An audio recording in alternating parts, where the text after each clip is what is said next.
So guys, habang naka-start na yung engine natin, running na siya, ay i-checking ko yung mga itong mga coil, yung apat na coil ng 4 cylinder na engine na ito. Kasi ang kaso nito guys ay bumabagsak yung RPM nya. Titingnan natin ngayon, nilagyan ko na ng marking yung mga coil, apat, 1, 2, 3, 4. Ayan guys. Ngayon, bubunutin ko na. Natanggal ko na yung mga tornilyo niyan. Ito na, unahin ko yung 1. Ayan. Halos walang reaction ng engine. Saka walang spark kapag inilapit mo dyan sa may metal na yan. Dapat meron kasi yan kung buo pa.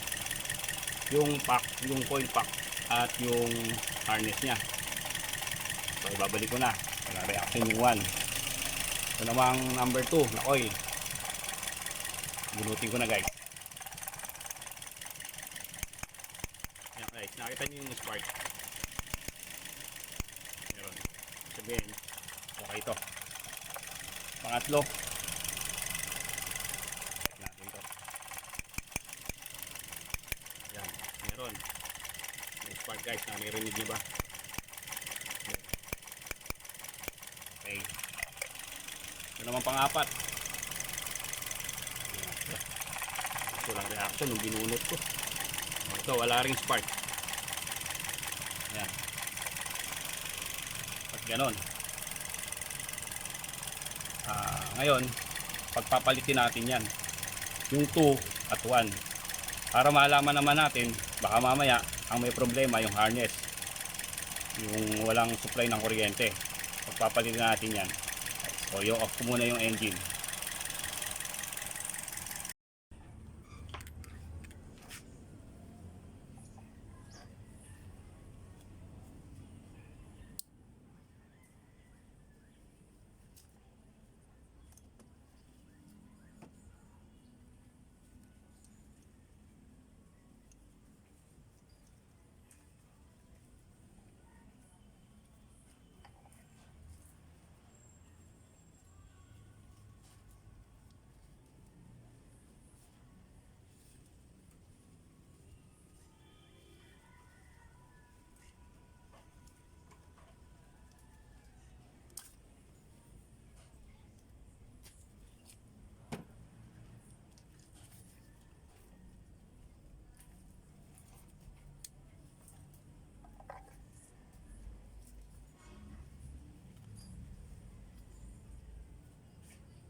Yan guys, napagpalit na natin. I-start ko muna.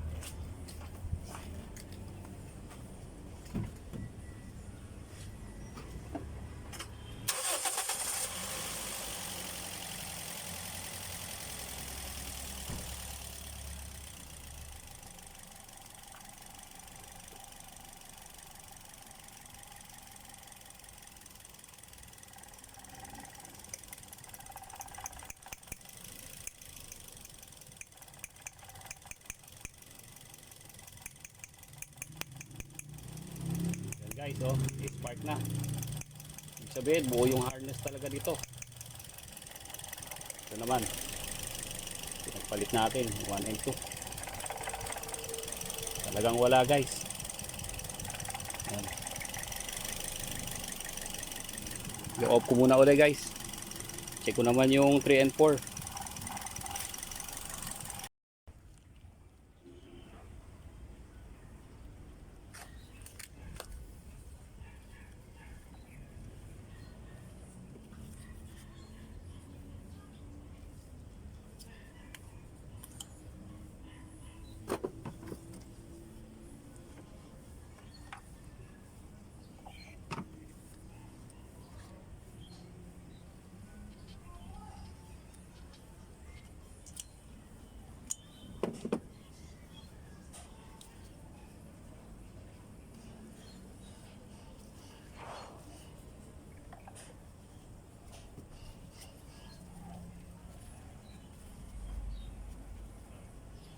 Papalitin natin yung pwesto.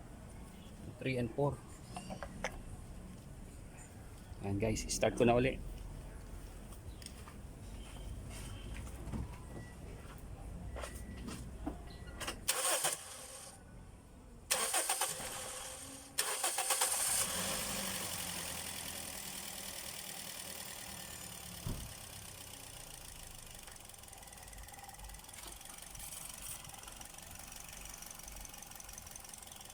Guys, tingnan natin kung buo ba yung harness nito. Number 3.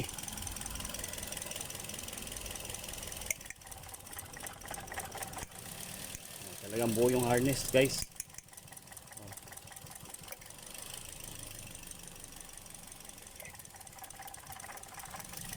Sira talaga yung coil, guys.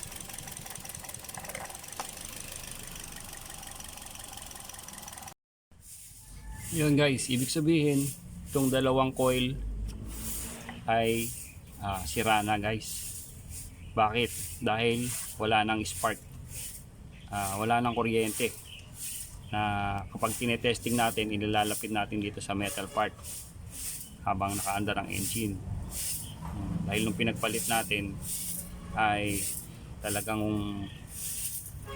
sira na yan, dahil yung linya nito kanina bago natin pinagpalit buo naman. Ngayon nung pinagpalit natin ng coil, nawala na rin dito.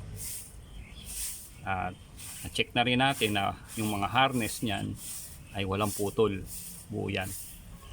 Ang sira lang talaga itong 1 at itong number 4 na coil. Hahanap muna tayo ng pyesa, bibili tayo. Wait lang guys.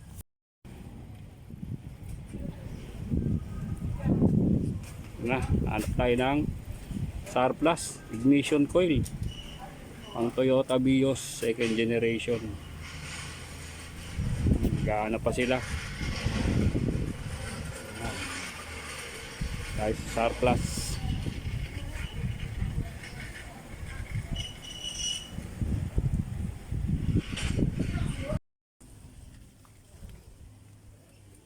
Ito na nga pala guys yung nabili nating ignition coil na dalawa sa halagang 2,500. Install ko na guys.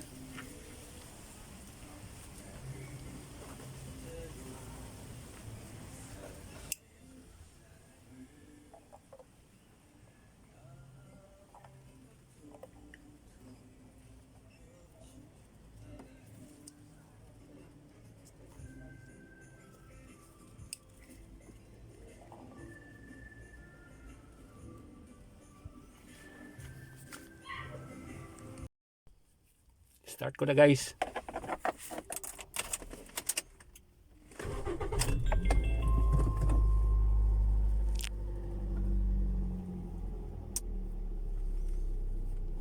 Yan, bumaba na yung RPM nya.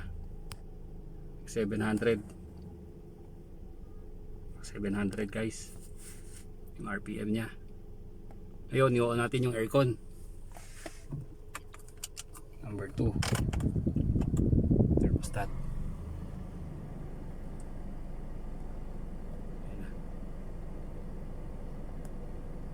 Steady pa rin sa 700, 800,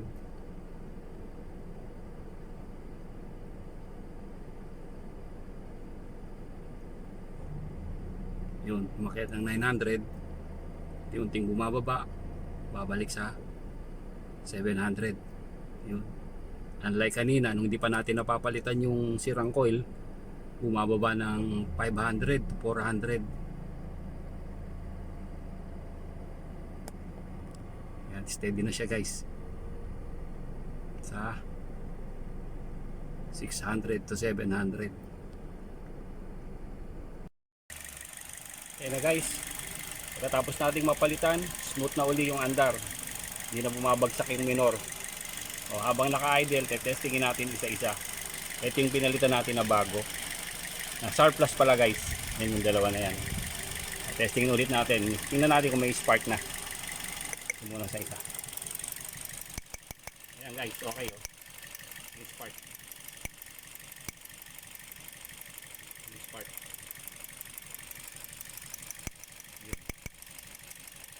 Yung 1. Okay ito.